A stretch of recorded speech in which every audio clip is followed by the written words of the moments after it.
एकलव्य. आज सहज म्हणून हातात घेतलेलं पुस्तक 150 पानांपर्यंत मी सलग वाचलं.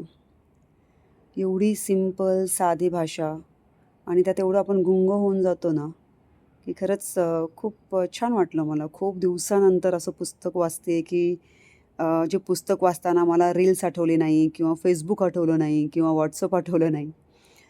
काय होतं की खूप सारी पुस्तकं सध्या वाचते पण त्याच्यात एक म्हणतो ना आपण एक ग्रिपच भेटत नाही की बांधून ठेवण्याची शक्ती त्या पुस्तकात असली पाहिजे आणि खूप दिवसानंतर असं एक पुस्तक वाचते की ज्याने खरंच खूप मला असं बांधून ठेवलं आणि पुस्तक ठेवावंसं वाटत नव्हतं.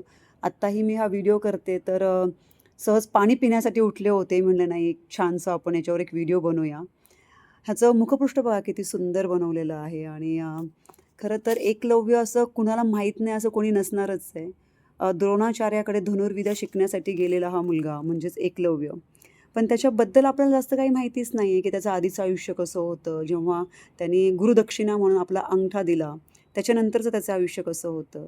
आणि ह्या लेखकाने विजयजींनी खूप छान पद्धतीने सगळं ते लिहिलेलं आहे.